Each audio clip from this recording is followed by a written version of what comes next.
Welcome to the study centre. दोस्तों, जैसा कि आप लोग जानते हैं आईबीपीएस आरआरबी की नोटिफिकेशन आउट हो चुकी है। सबसे पहले हम लोग बात करते हैं उसके एक्सपेक्टेड एग्ज़ाम डेट की। तो प्रीलिम्स का एग्ज़ाम सितंबर अक्टूबर में होगा। वही मेंस की बात आती है तो हम लोग का मेंस का एग्ज़ाम हो जाएगा अक्टूबर नवंबर में। प्रीलिम्स और मेंस के एग्ज़ाम में मुश्किल से 1 महीने का अंतर रहता है। तो हम लोग बात करते हैं पहले प्रीलिम्स के लिए। प्रीलिम्स हम लोग का 80 नंबर का होता है, जिसमें 40 क्वांट रहेगा, 40 रीजनिंग आएगा। और इन दोनों के लिए हम लोग को 45 मिनट का टाइम मिलता है, जिसमें 80 क्वेश्चन सॉल्व करना रहता है, 40 क्वांट के और 40 रीजनिंग के। अब बात करते हैं कट ऑफ की। तो कट ऑफ पेपर के डिफिकल्टी लेवल पर निर्भर करता है। यदि पेपर इजी रहेगा तो कट ऑफ कम जाएगा, यदि मॉडरेट रहेगा पेपर तो कट ऑफ हाई जाएगा। हम लोग को कट ऑफ से नहीं घबराना है। मान लीजिए कट ऑफ 70 प्लस चला जाता है तो उसके लिए घबराने की जरूरत नहीं है, अपने ऊपर भरोसा होना चाहिए। यदि कोई 70 ला सकता है तो हम भी ला सकते हैं, लेकिन उसके लिए हम लोग को ईमानदारी से मेहनत करने की ज़रूरत होती है। यदि अभी से ही हम लोग लग जाते हैं तो आरआरबी का एग्ज़ाम निकालना ज़्यादा मुश्किल नहीं है, लेकिन उसके लिए आपके अंदर ललक होनी चाहिए। ये नहीं होना चाहिए कि किताब लेकर हम दिन भर बैठे रहें और ध्यान कहीं और हो। उसके लिए हम लोग 5-6 घंटा ही पढ़ेंगे, लेकिन उसके अंदर सिर्फ सिर्फ पढ़ाई करेंगे। तो चलिए इसी दृढ़ निश्चय के साथ इस वीडियो को स्टार्ट करते हैं। तो पहले हम लोग एक बार क्वांट का सिलेबस एक बार देख लेते हैं। क्वांट जो है 40 नंबर का आता है, जिसमें सिंप्लीफिकेशन रहेगा आपका 10 से 15 क्वेश्चन।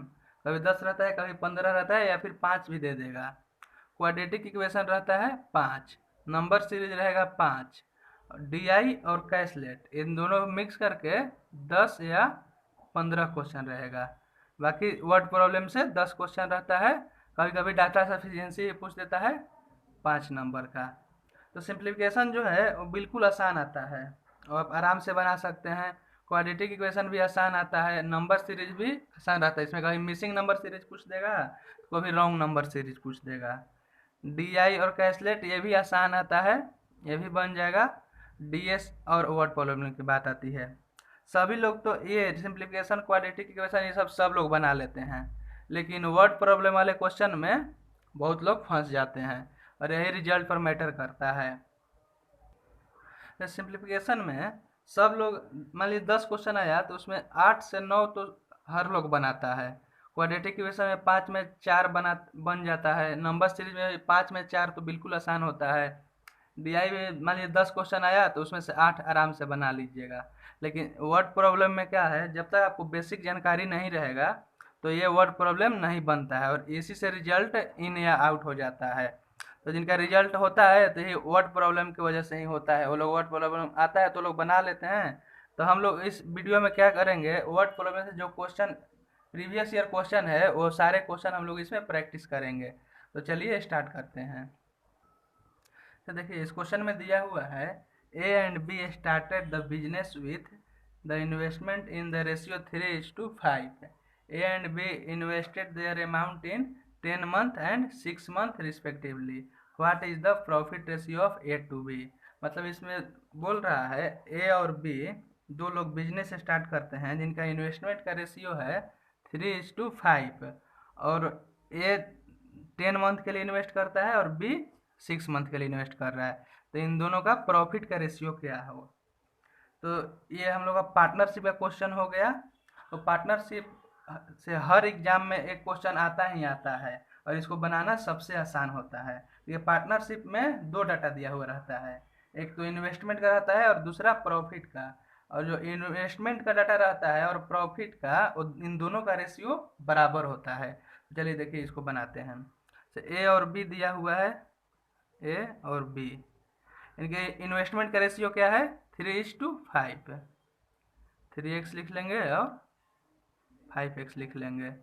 और ए कितने दिन के लिए इन्वेस्ट कर रहा है, 10 महीना के लिए, गुना 10 कर देंगे, और बी 6 महीना के लिए गुना 6 कर देंगे।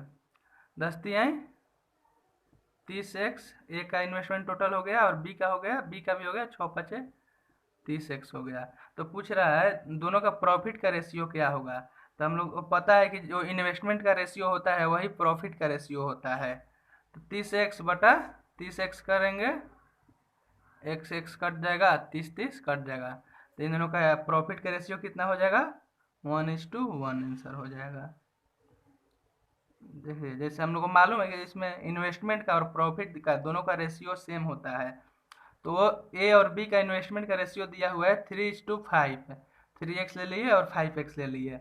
और ए इन्वेस्ट कर रहा है 10 महीने के लिए, गुना 10 कर दिए तो इसका टोटल इन्वेस्टमेंट हो गया। और बी इन्वेस्ट कर रहा है 6 महीने के लिए, इसमें 6 से गुना कर दिए, इसका टोटल इन्वेस्टमेंट हो गया।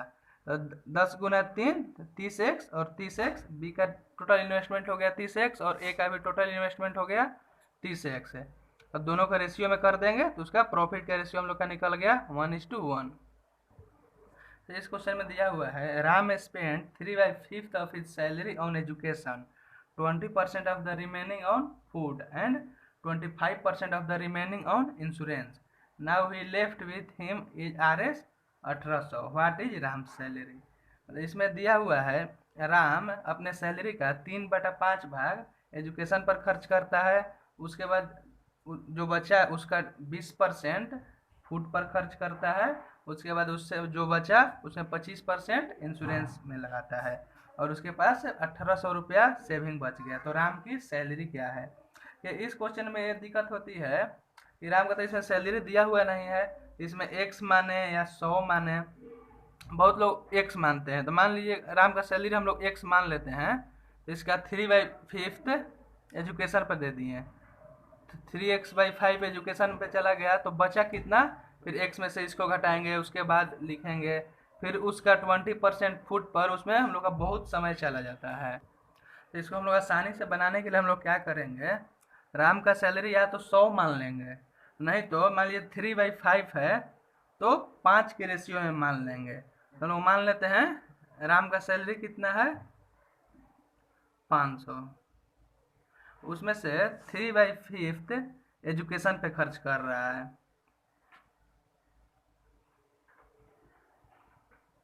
तो 500 का 3/5 कितना हो जाएगा, 3/5 करेंगे, 5 से 100 बार में 300, उसके पास बचा कितना 200 लेफ्ट है। उसके बाद जो रिमेनिंग है उसका 20% फूड पर खर्च कर रहा है, फूड लिख लेंगे, फूड पर कितना है रिमेनिंग का 20%। तो 200 का 20% कितना हो जाएगा 40। अब बचा कितना, 200 में से 40 घटाएंगे 160 बच गया। उसके बाद क्या बोल रहा है, रिमेनिंग का 25% इंश्योरेंस पर खर्च कर रहा है। तो इंश्योरेंस पर 160 का 25% कितना हो जाएगा, 25% का वैल्यू क्या होता है 1/4। तो 160 में 4 से भाग लगाएंगे 40 हो जाएगा। तो बचा कितना 120 बचा। तो क्या दिया हुआ है, now he left with him is Rs 1800, 1800 उसके बाद उसके पास बच गया। तो ये 120 का ही वैल्यू दिया हुआ है 1800, 1800 किसका वैल्यू है 120 का। तो हम लोग से क्या पूछ रहा है, व्हाट इज राम सैलरी। तो राम का सैलरी हम लोग कितना माने थे 500, गुना 500 कर देंगे, एक जीरो से एक जीरो कट जाएगा, 12 से एक बार में 12, 6 जीरो 60, 12 5 60, 12 से 15 बार में 180 कट जाएगा, 15 गुना 5 75, और 2 जीरो 7500 हो गया राम का सैलरी। देखिए इस क्वेश्चन में दिया हुआ है a shopkeeper sold an item at a profit of 20%, if he reduce the price of the item by Rs 900 he occurs a loss of 10%, what is the cost price of the item। देखिए arithmetic बनाने का सबसे आसान तरीका क्या होता है, question में जो दिया हुआ है वो हम लिखते जाएंगे।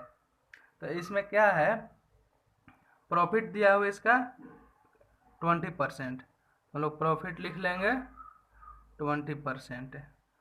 उसके बाद क्या बोल रहा है, if he reduce the price of the item by Rs 900 he occurs loss of 10%। में दिया हुआ है यदि 900 रुपया वो प्राइस को घटा देता है तो उसको 10% लॉस हो जाता है। तो लॉस कितना हो जाएगा 10%, 900 रुपया घटाएगा। तो मान लेंगे, तो क्या सीपी पूछ रहा है, इसका सीपी हम लोग मान लेंगे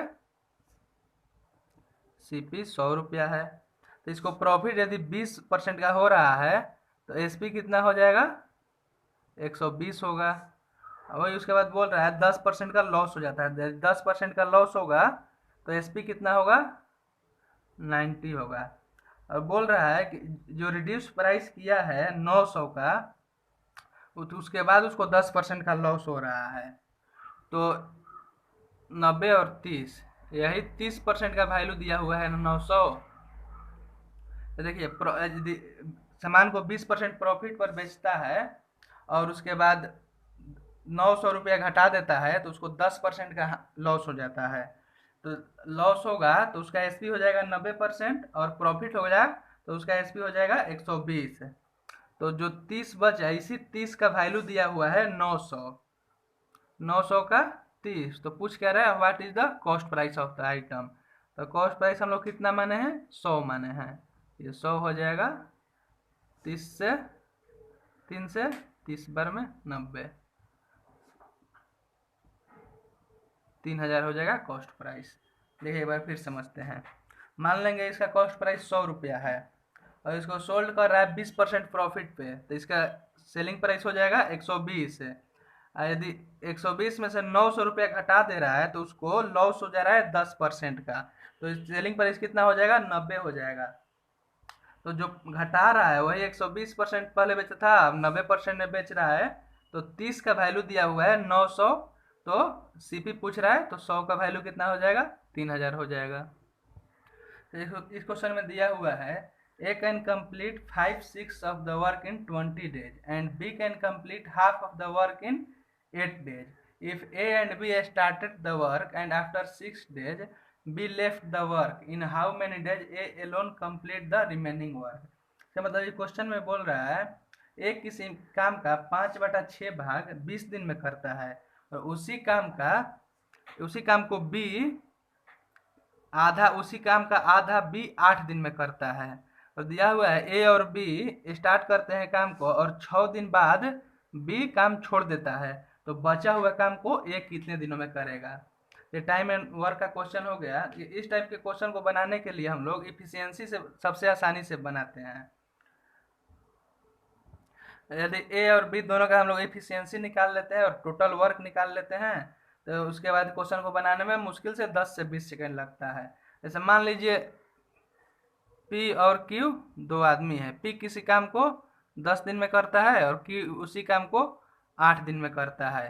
तो मान लीजिए टोटल डेज हो गया, तो इसका इफिशियंसी क्या, इफिशियंसी उल्टा हो जाता है, इफिशियंसी का रेशियो हो जाएगा 8:10 हो जाएगा। और टोटल वर्क निकालने के लिए हम लोग क्या करते हैं, जो टोटल डेज दिया हुआ रहता है, जैसे 10 और 8 दिया हुआ है, इन दोनों का हम लोग एलसीएम निकाल देते हैं। 8 और 10 का एलसीएम कितना हो जाएगा, 40 हो जाएगा। 10 से 4, 8 से 5 बार में। तो पी और क्यू का एफिशिएंसी का रेशियो क्या हो गया, 4:5। चलिए इस क्वेश्चन को हम लोग सॉल्व करते हैं। दिया हुआ है ए 5/6 किसी काम का 5/6 भाग 20 दिन में करता है, तो टोटल काम कितने दिन में करेगा, 20 गुना 6/5, 5 से 4 बार में, 24 दिन में टोटल काम करेगा। दिया हुआ 5/6 भाग 20 दिन में करता है, 5/6 20 दिन में, तो टोटल काम के लिए क्या करेंगे, 20 गुना 6/5 कर देंगे तो 24 दिन आ जाएगा। और बी का दिया हुआ है हाफ काम करता है, मतलब आधा काम करता है 8 दिन में। बी 50% करता है 8 दिन में, तो 100% कितने दिन में करेगा, 16 दिन में करेगा। तो हम लोग टोटल काम अब निकाल लेंगे, ए 24 दिन में करता है और बी 16 दिन में करता है। यहाँ लिख लेंगे ए और बी, ए कितने दिन में करता है, 24 दिन में, बी 16 दिन में। एलसीएम क्या हो जाएगा, 24 और 16 का 48 हो जाएगा। 24 से 2 बार में, 16 से 3 बार में।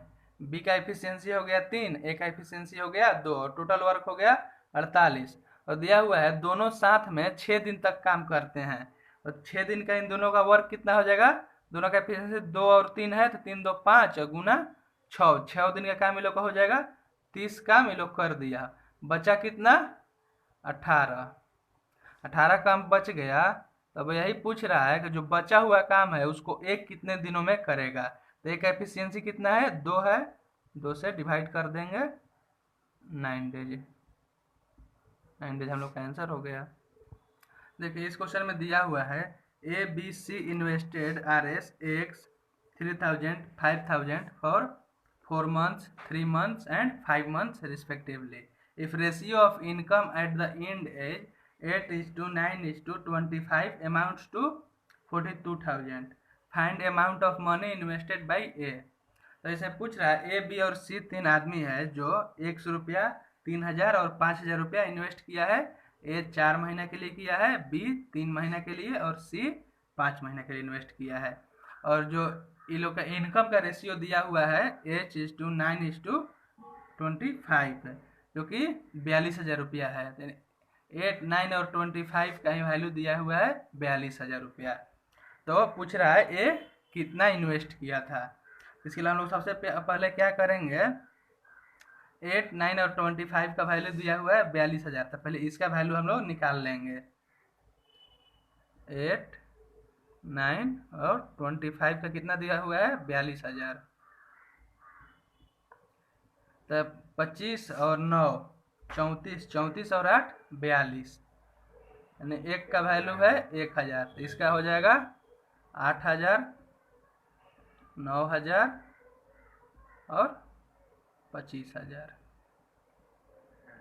अब आते हैं क्वेश्चन पे, ए बी और सी लिख लेंगे। ए कितना इन्वेस्ट किया है 100 रुपया, बी 3,000 और सी 5,000 इन्वेस्ट किया है। ए कितने दिनों के लिए इन्वेस्ट किया है 4 महीना के लिए, तो इंटू 4 कर देंगे। बी कितने दिनों के लिए किया है 3 महीना के लिए, इंटू 3, और सी 5 महीना के लिए। हम लोग x माने हैं, यदि हम लोग इसको 1000 x मान लेंगे तो हम लोग 3030 काट देंगे, तो हम लोग यहाँ क्या मानेंगे 1000 x मान लेंगे। 30 कट जाएगा, 30 कट जाएगा और 30 कट जाएगा। यहाँ क्या बचा 4x बचा, यहाँ 9 बचा और यहाँ 25 बचा। अब इसमें क्या पूछ रहा है एक कितना इन्वेस्ट किया है, तो एक क्या है ए का दिया हुआ है 8,000, बी का दिया हुआ है 9,000, और यहाँ से ए और बी का वैल्यू है 4x/9, क्योंकि प्रॉफिट का रेशियो और इन्वेस्टमेंट सब हम लोग का रेशियो बराबर ही होता है, तो 4x/9x लिख लेंगे। और इन दोनों का वैल्यू क्या दिया हुआ है 8,000 और 9,000, 8,000 और 9,000। 30 से 30 कट जाएगा, 4 से 2 बार में 8 कट जाएगा, 9 से 9 कट गया, तो x बराबर हम लोग कितना आ गया 2 आ गया। हम लोग कितना माने थे ए का 1000 x माने थे, तो x कितना हो जाएगा 1000 गुना 2, 2000 हो जाएगा x का इन्वेस्टमेंट। तो इस क्वेश्चन में दिया हुआ है if a certain sum of money at SI amounts to RS 5,000 in 5 years and 5,400 in 7 years at certain rate of interest per annum. Find the rate of interest at which the sum is invested. तो इसमें बोल रहा है कोई सम है जो कि 5,000 रुपया हो जा रहा है 5 साल में और 5400 हो जा रहा है 7 साल में किसी रेट से। तो वो रेट पूछ रहा है इसमें कि कितना रेट होगा। तो इसको हम लोग कैसे बनाएंगे, सिंपल इंटरेस्ट में क्या होता है, मान लीजिए 100 रुपया हम लोग इन्वेस्ट किए, तो पहले साल के लिए मान लीजिए रेट है 10%, तो पहले साल के लिए हम लोग का 100 का ही 10% लगेगा, और मान लीजिए 5वां साल का भी है तो 100 का ही 10% लगेगा, क्योंकि हमेशा इसमें जो प्रिंसिपल होता है यानी मूलधन पर ही इंटरेस्ट लगता है। तो इसमें क्या दिया हुआ है 5 साल में 5,000 हो जा रहा है और 5400 हो जा रहा है 7 साल में, यानी कि हम लोग का 2 साल का जो इंटरेस्ट है 5400 में 5,000 घटा देंगे, तो 2 साल का इंटरेस्ट हम लोग का कितना दिया हुआ है 400, तो 1 साल का इंटरेस्ट क्या हो जाएगा, 200 हो जाएगा। तो क्या दिया हुआ है, 5 साल में 5,000 रुपया हो जा रहा है। तो 5 साल का हम लोग का इंटरेस्ट कितना हो जाएगा, 1,000 रुपया हो जाएगा। तो प्रिंसिपल क्या हो जाएगा, 5,000 रुपया हो जाएगा 5 साल में, जिसमें 1,000 रुपया हम लोग का इंटरेस्ट ही है। तो प्रिंसिपल हो जाएगा कितना, 4,000 रुपया।